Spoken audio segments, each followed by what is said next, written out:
সভায় উপস্থিত সকল প্রবুদ্ধ ব্যক্তিগণকে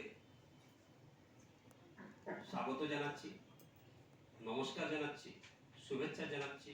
আমাদের মঞ্চে উপস্থিত আমাদের রবিরঞ্জন বাবু, আমাদের শ্রীকান্দা, আমাদের রাজ্য সম্পাদক বাপিদা, আমাদের জেলা সম্পাদক ধ্রুবজ্যোতি, সকলকে শুভেচ্ছা, স্বাগত, নমস্কার জানাচ্ছি। আমরা আজকে এই প্রবুদ্ধ নাগরিক সভায় যে কারণের জন্য আমরা একত্রিত হয়েছি সেটা হচ্ছে আমাদের বিকশিত ভারত, সমর্থ ভারত, সক্ষম ভারত একটা ছোট রূপ আমরা এখন পর্যন্ত অনুভব করেছি। আমাদের শুভবুদ্ধি, রাষ্ট্র জাগ্রত এই ধরনের ব্যক্তিদের প্রচেষ্টায় 70 বছর পরে, প্রায় 70 বছর, আফটার 70 ইয়ার্স, আমরা 370 ধারা বিলোপ দেখতে পেয়েছি, যেটা ডক্টর শ্যামাপ্রসাদ মুখার্জির স্বপ্ন ছিল। সেই স্বপ্নটা পূরণ করতে আমাদের 70 বছর লেগেছে। কারণটা কি? 70 বছর লাগার কথা না, 7 বছর লাগার কথা। কারণটা কি? হর্ন বাজাবেন না, হিন্দুরা ঘুমোচ্ছে। হিন্দুরা ঘুমোচ্ছে। 500 বছর লেগেছে আমাদের রাম মন্দির উদ্ধার করতে। হর্ন বাজাবেন না, হিন্দুরা ঘুমোচ্ছে। যদি হিন্দুরা একত্রিত হয়ে যদি এইটার জন্য সংঘর্ষ করতো, তাহলে আমাদের 500 বছর লাগার কথা ছিল না, 50 বছরের মধ্যে আমাদের রাম মন্দির উদ্ধার হয়ে যেত। কিন্তু আজকে রাম মন্দির উদ্ধার হয়েছে, রামলালা প্রতিষ্ঠা, প্রাণ প্রতিষ্ঠা হয়েছে। রামলালা দর্শন করতে আমাদের অনেকজন এখান থেকে গেছেন, দর্শন করে এসেছেন। এটাই হচ্ছে আমাদের বিকশিত ভারতের, সক্ষম ভারতের ছোট্ট রূপ, কিন্তু বৃহৎ রূপ দেখা এখন বাকি আছে। এই বৃহৎ রূপ দেখার জন্য যদি আমরা প্রয়াস না করি, আমরা প্রচেষ্টা না করি, আমরা যদি কাজে না নামি, আমরা যদি পাড়া প্রতিবেশী সবাইকে যদি না বোঝাই, আগামী দিনে আমরা বোঝানোর মতো আমাদের কিছু থাকবে না, আমাদের হাতে কিছু থাকবে না।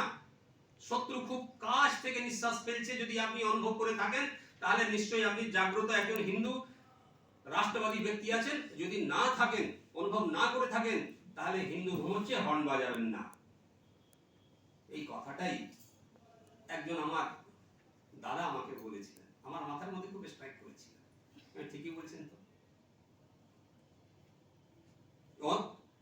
ভারতকে আমরা যদি বিকশিত করতে চাই, ভারতকে সক্ষম করতে চাই, আমরা যদি অনুভব না করি, একটা বিষয় হচ্ছে আমরা শুনেছিলাম সোনার বাংলা। সোনার বাংলা আপনারা ছোটবেলা থেকে শুনে আসছেন, কিন্তু দেখেননি। সুজলাম সুফলাম মলয়জ শীতলাম শস্যশ্যামলাম মাতরম, যেটা লেখা হয়েছিল না, এই বাংলাকে কেন্দ্র করেই লেখা হয়েছিল। একটা সময় ছিল যখন বিভিন্ন প্রান্ত থেকে, ইউপি, বিহার, উড়িষ্যা, ঝাড়খণ্ড, পাঞ্জাব থেকে লোকেরা এখানে চাকরি করতে আসতো। সেই সোনার বাংলা আজকে কিসে পরিণত হয়েছে? জাল চক্র, নারী পাচার, গরু পাচার, চাকরি চোর, এইসবে পরিণত হয়েছে। আমাদের রাজ্যে কোটি কোটি রোহিঙ্গা এইখানে ঢুকে পড়েছে। এটা যদি আমরা অনুভব না করি, তাহলে কাশ্মীর ফাইল বাংলার ফাইল হতে দেরি লাগবে না। আপনি যেই জায়গাতে বসে আছেন, তার সারাউন্ডিং ডেমোগ্রাফিটা দেখে নেবেন।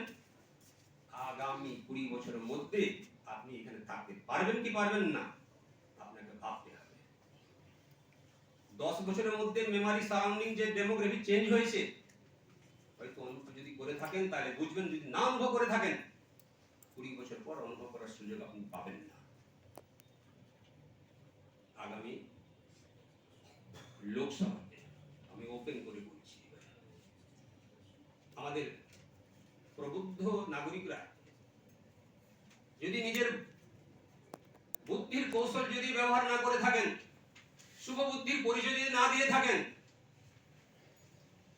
তাহলে আমাদের দুর্গতি অবশ্যই হবেই হবে। কাশ্মীর ফাইল, কেরালা ফাইল, এরপরে হবে বাংলা ফাইল। এটাও আমরা দেখব।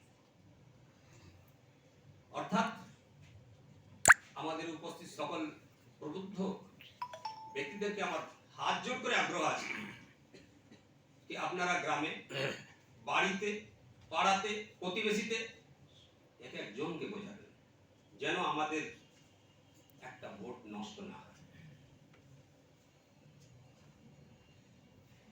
আগামী দিনে